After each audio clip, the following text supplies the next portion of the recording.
পলক নিজের চোখের জল আটকে রাখতে পারে না, হু হু করে কাঁদতে থাকে। এরই মধ্যে একজন ডাক্তার এসে বলেন, ওনার শারীরিক অবস্থা একদম ভালো না, জানি না এভাবে আর কতদিন বাঁচবেন। পলক চোখের জল মুছে বলে, ওই জুয়েলকে আমি ছাড়বো না।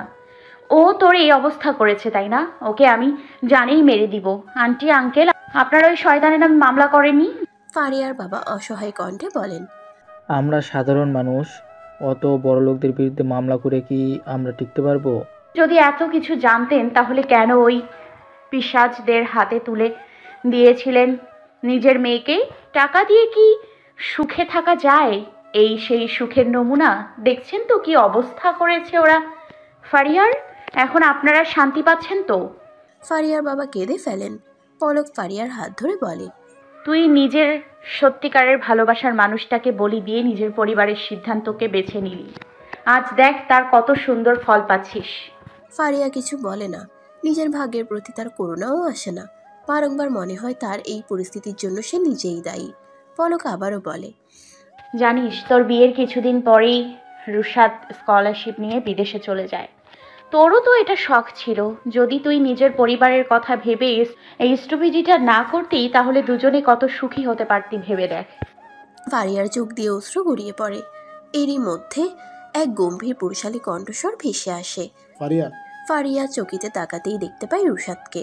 সে যেন নিজের চোখে বিশ্বাসই করতে পারছিল না। রুশাদ ও ফারিয়ার এই দশা দেখে হতবিহ্বল। দুদিন আগেই সে বিদেশ থেকে ফিরেছে।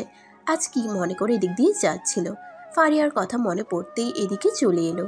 তারপর লোকের মুখে ফারিয়ার বর্তমান অবস্থার কথা শুনে কোনো কিছু পরোয়া না করে ছুটে এলো। রুশাদ এসেই ফারিয়ার পাশে বসে বলল, নিজের কি দশা করেছিস তুই? আমি তো তোর ভালোর কথা ভেবেই তোর সিদ্ধান্তকে সম্মান জানিয়েছিলাম, আর তুই নিজের জীবনটাকে এভাবে নষ্ট।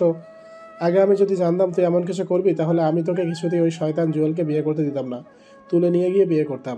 ফারিয়া হাঁসফাঁস করতে করতে বলে, আমার ভাগ্যে এটাই ছিল রে, তুই সুখী হ। এখন আমার শুধু এটাই চাওয়া। তোকে চাওয়া আমি কিভাবে সুখী হব? জানিস, আমি আজ অবধি বিয়ে করিনি, কারণ নিজের জীবনসঙ্গী হিসাবে তুই ছাড়া আর কাউকে কল্পনা করতে পারবো না। ফারিয়া অস্থির হয়ে বলে, আমার জন্য এত ত্যাগ করিস না, আমি এতটা ডিজার্ভ করি না। একটা ভালো মেয়ে দেখে বিয়ে করে নে। আমার জীবনে আর কিছু বাকি নেই। হয়তো কিছুদিন পরেই এইসব ব্যথা যন্ত্রণা থেকে চিরতরে মুক্তি পাবো। ফারিয়া। রুশাদের কণ্ঠে চাপা রাগ। সে ফারিয়ার হাত শক্ত করে ধরে বলে, আমি তোর কিছু হতে দেবো না। প্রয়োজনে শহরের সেরা ডাক্তার দেখাবো, ফরেন নিয়ে যাব ট্রিটমেন্ট করাতে। এইসব করে কোনো লাভ হবে না, আমার হাতে আর বেশি সময় নেই। এমনটা হতে পারে না ফারিয়া, আমি যে তোকে নিয়ে একটা সুন্দর জীবনের স্বপ্ন দেখি। এরই মধ্যে পলক বলে ওঠে, তোদের জীবন সুন্দর করে গড়ে দেওয়ার দায়িত্ব আমার। আমি কথা দিচ্ছি, তোদের সব ভুল শুধরে তোদের জীবনকে সুন্দর করে দিব। ফারিয়া ও রুশাদ দুজনই অবাক চোখে তাকায় পলকের দিকে। পলক আর বেশি সময় নষ্ট না করে বাড়ির দিকে রওনা দেয়। নিজের বাড়িতে আসতেই 4 বছর বয়সে একটা ছোট্ট ছেলে এসে পলকের কাছে ছুটে এসে তার কোলে এসে চড়ে। পলক অবাক চোখে চেয়ে আছে। জিজ্ঞেস করে, তুমি কে? আমায় ভুলে গেছো পুপি? আমি তো জিয়ান। এরই মধ্যে জান্নাত ছুটে এসে জিয়ানকে পলকের কোলে দেখে মৃদু হেসে বলে, তোমার ফুপু তো কেবল বাইরে থেকে এলো, অনেক টায়ার্ড, তুমি এভাবে তাকে জ্বালিও না, একটু রেস্ট নিতে দাও। পলক বুঝতে পারে এটা তার মানে তার ভাইয়ের ছেলে। আদর করে দেয় জিয়ানের গালে। একটু পর পাবেল আসতেই জিয়ান পলকের কোল থেকে নেমে পাবেলের কোল দখল করে। পাবেল আর জান্নাত মিলে তাদের ছেলেকে আদর করতে থাকে।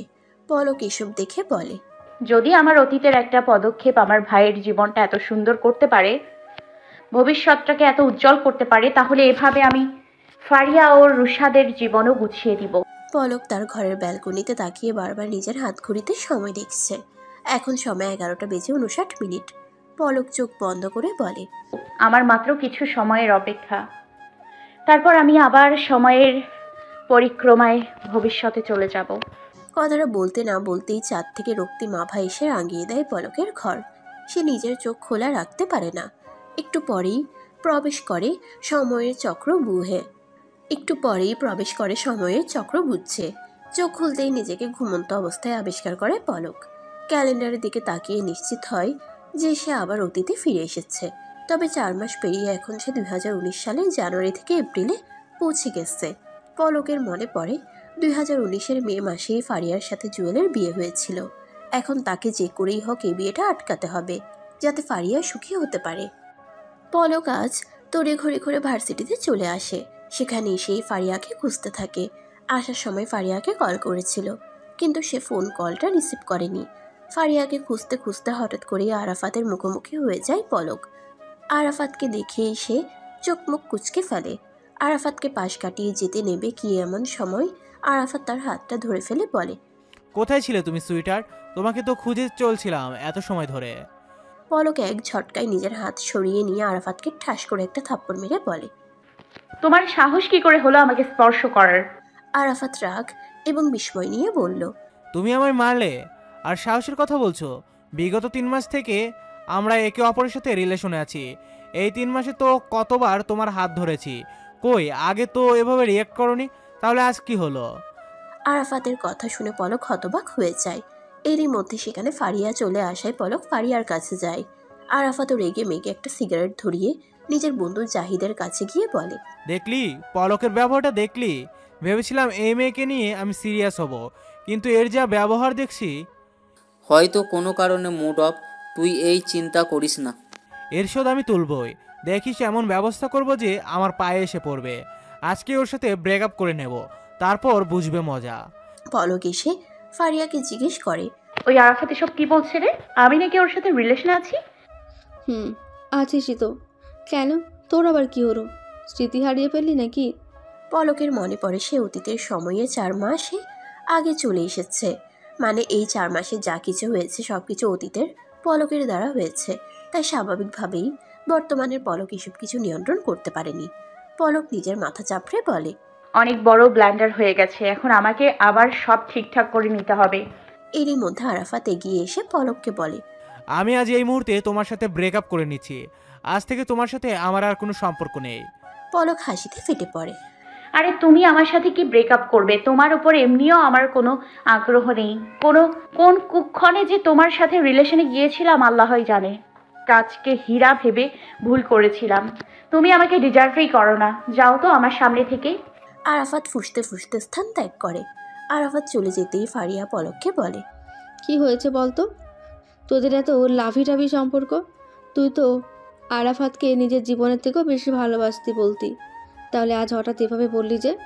জানিস ফারিয়া, আমার জীবনের সব থেকে গুরুত্বপূর্ণ সিদ্ধান্ত নেয়ার ক্ষেত্রেই সবসময় ভুল করি, যার জন্য আমাদের অনেক সাফার করতে হয়। তবে যদি আমরা জীবনে দ্বিতীয়বার কখনো সুযোগ পাই, তো সেই সব ভুল শোধরাতে চাই। মনে কর আমার সাথেও এখন তেমনই হয়েছে, আর এখন আমি শুধু নিজের না, নিজের প্রিয় মানুষদের ভুল শুধরে দিব। ফারিয়া পলকের কথার আগামাতা কিছু বুঝতে না পেরে হতবাক হয়ে তাকিয়ে থাকে। পলক একটু সামনে তাকাতেই দেখতে পায় মেহেরাজ এদিকেই আসছে। মেহেরাজকে দেখে সে হাসি মুখে তার সামনে গিয়ে জিজ্ঞেস করে, কেমন আছেন মেহরাজ ভাই? কিন্তু মেহেরাজ পলককে সম্পূর্ণ ইগনোর করে সামনের দিকে এগিয়ে যায়। পলকের ভীষণ খারাপ লাগে এই ব্যাপারটা। সে ফারিয়াকে জিজ্ঞেস করে, মেহরাজ ভাই আমায় এভাবে ইগনোর করলেন কেন? ইগনোর করবে না তো কি? তুই কি করেছিলি ওনার সাথে মনে নেই? তোর সদ্য এক্স বয়ফ্রেন্ডের জন্য ক্যাম্পাস ভর্তি সবার সামনে সেদিন ওনাকে কি অপমানটাই না করলি? তোর চোখে তো আরাফাত একদম ফেরেশতা ছিল, যে কোনো অন্যায় করতেই পারে না। মেহরাজ ভাই তোর জন্য, তোর পরিবারের জন্য কত কি করলো। ওই জুয়েল আরাফাতের থেকে তোদের রক্ষা করলো, তার বিনিময়ে তুই এই প্রতিদান দিলি। আমিও তো এই জন্য সেদিন থেকে তোর ওপর রেগে আছি। আজ তো তুই বুঝতে পারলি ওই আরাফাত আসলে কেমন। এখন যা, গিয়ে মেহরাজ ভাইয়ের কাছে ক্ষমা চা। পলক ব্যথিত স্বরে বলে, ক্ষমা তো আমাকে চেতেই হবে ফারিয়া। ওই লোকটার সাথে অতীতেও আমি অন্যায় করেছিলাম, সব কিছুর জন্য আমি ক্ষমা চাইব। তবে তার আগে আমার তোর সাথে কিছু জরুরি কথা আছে। বল। তুই রুশাদকে কবে তোর মনের কথা জানাবি? ফারিয়া থতমত খেয়ে বলে, আমার মনের কথা মানে? দেখ, বেশি নাটক করিস না আমার সামনে, আমি সবটাই জানি। তুই সেই কলেজ লাইফ থেকেই রুশাদকে ভালোবাসিস, তাহলে ওকে এখনো নিজের মনের কথা জানাসনি কেন? ফারিয়া আর সত্যিটা অস্বীকার করে না, বলে, হ্যাঁ, আমি ভালোবাসি রুশাদকে, কিন্তু ওকে এটা জানাতে ভয় হয়। যদি ও আমায় মুখের ওপর না বলে দেয়, তাহলে আমি সেটা সহ্য করতে পারবো না, আর আমাদের মধ্যকার বন্ধুত্বটাও শেষ হয়ে যাবে। তুই এত নেগেটিভ চিন্তা ভাবনা করিস না ফারিয়া। এমনটাও তো হতে পারে যে রুশাদও তোকে ভালোবাসে। ওকে দেখে তো এমন মনে হয় না, দেখিস না সবসময় কেমন আমার পেছনে লাগে, আমাকে অপমান করার বাহানা খোঁজে। যদি ভালোবাসতো তাহলে কি এমন করতো? এমনও তো হতে পারে ভালোবাসা থেকেই এসব করে। তুই একবার সাহস করে নিজের মনের কথাটা রুশাদকে জানা, যাতে খুব বেশি দেরি না হয়ে যায়। না হলে দেখবি ভবিষ্যতে তোকে এর জন্য অনেক পস্তাতে হবে। ফারিয়া বলে। আমার কি সত্যি রুশাদকে সবটা জানানো উচিত? হুম, আচ্ছা, আমাকে একটু সাহস সঞ্চয় করতে দে। ঠিক আছে, কর। তবে শুধু মনের কথা জানালেই হবে না, ভালোবাসলে সেই ভালোবাসাটা সঠিকভাবে পালনও করতে হবে। যদি কখনো এমন পরিস্থিতি আসে যে রুশাদ বেকার জন্য তোর পরিবার ওকে মেনে নিচ্ছে না এবং অন্য জায়গায় তোর বিয়ে দিয়ে দিচ্ছে, তখন তোকে তোর পরিবারকে বোঝাতে হবে। যদি তোর পরিবার না বুঝতে চায়, তবুও তুই রুশাদের হাত ছাড়বি না। আমি জানি রুশাদেই তোকে সর্বোচ্চ সুখে রাখবে। তোরা একসাথে জীবনে অনেক সুখী হবি। ফারিয়া পলককে বলে। তোকে দেখে আমার কি মনে হচ্ছে জানিস? মনে হচ্ছে তুই আমার ভবিষ্যৎটা দেখে নিয়েছিস, আর তাই আমাকে পরামর্শ দিচ্ছিস যাতে করে আমি নিজের ভবিষ্যৎটা বদলে দিতে পারি। ধরে নে এমনই। কথাটা বলেই পলক অতীতের পাতায় হারিয়ে যায়। মনে করে ফারিয়ার বাড়িতে জুয়েল সম্বন্ধ পাঠানোর একদিন আগেই রুশাদ ফারিয়াকে প্রপোজ করেছিল। ফারিয়া তখন তাৎক্ষণিক কোনো উত্তর দেয়নি। এরপর জুয়েল সম্বন্ধ পাঠাতেই বড়লোক ঘর দেখে ফারিয়ার বাবা মা সেখানে তার বিয়ে দিতে উঠে পড়ে লাগে। ফারিয়া অনেক সাহস করে রুশাদের কথা তাদেরকে জানালেও রুশাদ তখন অবধি বেকার এবং মধ্যবিত্ত, এই জন্য ফারিয়ার পরিবার রুশাদকে প্রত্যাখ্যান করে। এরপর রুশাদ নিজের পরিবারকে মানিয়েও ফারিয়ার বাড়িতে গেছিল, কিন্তু ফারিয়ার মা বাবা বেকার ছেলের হাতে মেয়েকে দিতে চায় না। ফারিয়াও নিজের মা বাবার সিদ্ধান্ত মেনে নিয়ে রুশাদকে ফিরিয়ে দেয়, কারণ তার মধ্যে এত সাহস ছিল না যে সে নিজের পরিবারের বিপক্ষে যাবে। এসব মনে করেই পলক বলে, এবার তোকে সাহসী গড়ে তোলার দায়িত্ব আমার। সাথে আমি তোর মা বাবাকেও বোঝানোর চেষ্টা করব, কিন্তু ওই শয়তানটার হাতে পড়ে তোর জীবন নষ্ট হতে দিব না। পলকের অনুপ্রেরণায় ফারিয়া ভয়ে ভয়ে রুশাদের সাথে কথা বলার জন্য তার মুখোমুখি হয়েছে। রুশাদ ক্যাম্পাসে তার কিছু বন্ধুদের সাথে গল্প করছিল। হঠাৎ ফারিয়াকে নিজের দিকে আসতে দেখে খানিক অবাক হয়। তবে রুশাদ সব থেকে বেশি অবাক তখন হয় যখন ফারিয়া তাকে বলে, আমার সাথে একটু ক্যান্টিনের দিকে চল, তোর সাথে অনেক জরুরি কথা আছে। কি এমন জরুরি কথা যা বলার জন্য ক্যান্টিনে যেতে হবে? এখানেই বল না। এখানে সবার সামনে বলা সম্ভব না, প্লিজ বোঝার চেষ্টা কর। আচ্ছা আচ্ছা ঠিক আছে, চল ক্যান্টিনে যাই। ফারিয়া ও রুশাদ দুজনেই ক্যান্টিনে যায়। রুশাদ ক্যান্টিনে এসে বলে, কি বলবি বল। 2টো সিঙ্গারা অর্ডার দে। লাইক সিরিয়াসলি তুই আমাকে এখানে সিঙ্গারা খাওয়ার জন্য টেনে আনলি? উফ রুশাদ, তুই একটু বেশি বুঝিস, যা বলছি তা কর। রুশাদ আর কি করবে, ক্যান্টিনের ওয়েটারের উদ্দেশ্যে বলে, মামা 2টা সিঙ্গারা দিন এদিকে। একটু পর ওয়েটার এসে সিঙ্গারা দিয়ে যায়। ফারিয়া একটা সিঙ্গারা হাতে নিয়ে বলে, তুই তো জানিস রুশাদ, আমি সিঙ্গারা কতটা ভালোবাসি। বাহ, তাহলে তুই আমাকে এখনো তোর সিঙ্গারার প্রতি ভালোবাসার কথা শোনাতে এসেছিস? আরে বোকা, সেটা না, আমি তোকে এখানে এটাই বলতে এসেছি যে। ফারিয়া নিজের দু চোখ বন্ধ করে নেয়। পলকের দেওয়া সাহসের কথা মনে করে বলে, এই সিঙ্গারাকে আমি যতটা না ভালোবাসি তার থেকে অনেক গুণ বেশি ভালোবাসি তোকে। তোর কাছে হয়তো আমি কেবলই তোর একজন ভালো বন্ধু, কিন্তু আমার কাছে তুই বন্ধুর থেকেও বেশি কিছু। I have are deep feelings for you and. এটুকু বলে ফারিয়া থেমে যায়। উত্তেজনায় তার পুরো শরীর কাঁপছে। ফারিয়া দ্রুত উঠে দাঁড়ায় এবং বলে, আমি তোর অ্যান্সারের অপেক্ষায় থাকবো। যদি না বলা থাকে তো মেসেজে বলে দিস, সরাসরি তোর প্রত্যাখ্যান আমি মানতে পারবো না। বলেই ফারিয়া চলে যেতে নিতেই রুশাদ তার হাত টেনে ধরে। ফারিয়া অবাক হয়ে যায়। রুশাদ ফারিয়াকে নিজের কাছে টেনে নিয়ে বলে, আমার উত্তরটা শুনে যা, আমিও তোকে ভীষণ ভালোবাসি রে পাগলি। তোকে প্রথম যেদিন দেখেছি সেদিন থেকেই তোর প্রতি আমার মনে অন্যরকম অনুভূতি রয়েছে। তুই যদি আজ আমাকে তোর মনের কথা না জানতি তাহলে আমি নিজেই দেখতি তোকে প্রপোজ করে নিতাম। রুশাদের কথা শুনে ফারিয়া ভীষণ অবাক হয়। মনে পড়ে যায় পলকের বলা কথাটা। এমনও তো হতে পারে যে রুশাদও তোকেই পছন্দ করে। ফারিয়ার ঠোঁটে বিজয়ী হাসি। সে যেন আজ বহুদিনের কাঙ্ক্ষিত কিছু হাতের নাগালে পেয়ে গেল। আনন্দের চোখে জল চলে এলো। রুশাদও ক্যান্টিনে সবার সামনে ফারিয়াকে শক্ত করে জড়িয়ে ধরল। ক্যান্টিনে উপস্থিত সবাই ক্ল্যাপিং করে তাদের অভিনন্দন জানালো।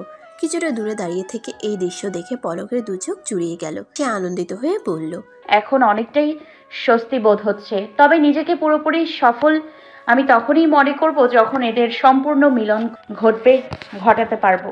পলক আনন্দের সহিত সামনে যাওয়ার জন্য পা বাড়াবে, এমন সময় নিজের সামনে মেহেরাজকে দাঁড়িয়ে থাকতে দেখে অবাক হলো। মেহেরাজকে কিছু বলবে তার আগেই মেহেরাজ শক্ত কণ্ঠে বলল, সামনে থেকে সরে দাঁড়াও। পলক মলিন মুখে সরে দাঁড়ালো। মেহেরাজ তার দিকে একবার ফিরেও তাকালো না, হনহন করে সামনে চলে গেল। পলক বুঝলো ব্যাপারটা, কিন্তু তারও যে কিছু করার নেই। গত 4 মাস যে আমি এখানে ছিলাম না, অতীতের পলক সবকিছু নিয়ন্ত্রণ করেছে।